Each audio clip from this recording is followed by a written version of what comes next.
ऐसा क्या हुआ कि जो तीनों लोगों का विजेता, सब कुछ जीतने वाला रावण एक तपस्वी से हार गया। अहंकार किस कदर किसी को खत्म कर सकता है, किसी का विनाश कर सकता है, इतना भयानक हो सकता है, इसका सबसे बड़ा उदाहरण रावण। तो हमारे देश में हर बच्चा बच्चा जानता है रावण को, लेकिन आधा अधूरा। क्योंकि सही मायने में अगर आपने रावण के व्यक्तित्व को जान लिया तो आपके जीवन में ऐसा कोई सवाल नहीं होगा जिसका जवाब आपके पास ना हो। रावण, दशानन, दशाग्रीव, तीनों लोगों का विजेता, वेदों का ज्ञाता, प्रकांड पंडित, सबसे बड़ा शिव भक्त। आज उसे हम लोग एक विलन की तरफ जलाते हैं। उसको कोई भी अच्छी दृष्टि से नहीं देखता, उसे सभी नकारात्मक दृष्टि से देखते हैं और उसको एक विलन समझते हैं। क्या हम उसके बारे में पूरी तरह से जाने बगैर कह सकते हैं कि वो अच्छा था या बुरा? इसमें कोई शक नहीं है कि रावण एक अद्भुत, अद्वितीय, प्रकांड पंडित था। होश संभालने से लेकर के ही उसकी जिज्ञासा परवान चढ़ने लगी थी और वो सब कुछ जान लेना चाहता था। उसके अपने आत्मज्ञान के बल पर रावण एक बहुत ही अद्भुत और ताकतवर होता चला गया। उसके लिए कुछ भी नामुमकिन नहीं था। जिसे वो सोच लेता था उसे पूरा करके ही दम लेता था। उसके ज्ञान के आगे ना तो कोई देवता टिक सका और ना ही कोई ऋषि मुनि।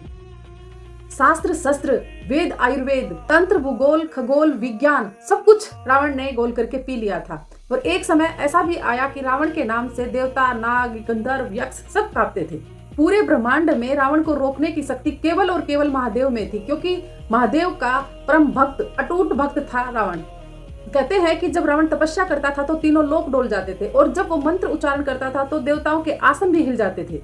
अपने इसी घोर तप के कारण रावण ने ब्रह्मा और शिव जी से बेहिसाब वरदान पा लिए थे और इन्हीं वरदानों के कारण वो तीनों लोगों का विजेता बन गया था। जानने का प्रश्न ये है कि ऐसा क्या हुआ कि जो तीनों लोगों का विजेता, सब कुछ जीतने वाला रावण एक तपस्वी से हार गया। इसका कारण ये था कि अपनी बेहिसाब ताकत के नशे में रावण सब कुछ भूल चुका था। उसे अपना किया गया कोई भी काम बुरा नहीं लगता था। वरदान में मिली शक्तियों ने उसे इतना घमंडी बना दिया था कि खुद से अच्छा और बड़ा उसे कोई नहीं लगता था। अहंकार किस कदर किसी को खत्म कर सकता है, किसी का विनाश कर सकता है, इतना भयानक हो सकता है, इसका सबसे बड़ा उदाहरण रावण से अच्छा इस पूरे संसार में और कोई नहीं हो सकता। और इसी घमंड ने एक प्रकांड, विद्वान, सर्वशक्तिमान, महान तपस्वी रावण के सभी गुणों को खत्म कर दिया। उसके इस एक घमंड ने उसकी इतनी खूबियों पर पानी फेर दिया। यूं तो हमारे देश में हर बच्चा बच्चा जानता है रावण को, लेकिन आधा अधूरा। रामनवमी के मेले में रावण का भी बहुत बड़ा महत्व होता है। दशहरे के हर मेले में रामलीला भले ही ना हो, पर रावण का पुतला हर मेले में जलाया जाता है।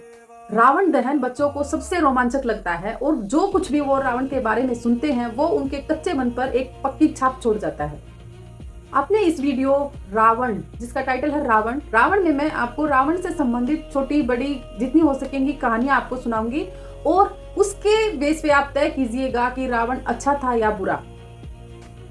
मुझे कोई रावण से कोई सहानुभूति नहीं है, बस ये कैरेक्टर मैंने इसलिए चुना, रावण का जो कैरेक्टर है वो मैंने इसलिए चुना कि उससे संबंधित छोटी बड़ी जो उसके जन्म से लेकर के उसकी मृत्यु तक की जो घटनाएं हैं मैं वो आपके सामने ला सकूं और आप बिना किसी भेदभाव के, बिना किसी पक्षपात के पहले उन सभी कहानियों को सुनना और बिना किसी विरोध के और फिर समीक्षा करना। क्योंकि सही मायने में अगर आपने रावण के व्यक्तित्व को जान लिया तो आपके जीवन में ऐसा कोई सवाल नहीं होगा जिसका जवाब आपके पास ना हो। मुझे लगता है कि रावण का जो जीवन है वो एक दिव्य पाठशाला है और उसके हर एक कतरे कतरे से हमें भी ज्ञान निचोड़ लेना चाहिए। यकीन मानिएगा कि रावण के जिंदगी की जो बारीकियां हैं वो आपकी भी जिंदगी बदल सकती हैं। और जरा सोचिए, किसी को अच्छी तरह जाने या समझे बिना उसे अच्छा या बुरा मान लेना ये कहां तक सही है? तो क्या आपको भी लगता है कि हमें एक बार रावण के चरित्र को अच्छी तरह से जान लेना चाहिए?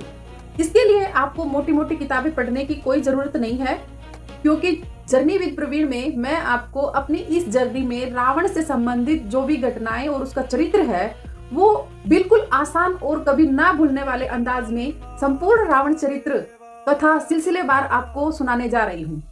तो जुड़े रहिएगा मेरे साथ। आज इंट्रोडक्शन में इतना ही। कल से हम रावण के चरित्र की कुछ कहानियां शुरू करेंगे, उसके जन्म से लेकर के उसकी मृत्यु तक। अगर आपको उसमें कुछ ऐसा लगे जो आपको जानकारी देता है तो आप मेरे वीडियो को लाइक कीजिएगा, शेयर कीजिएगा, कमेंट कीजिएगा। नमस्कार।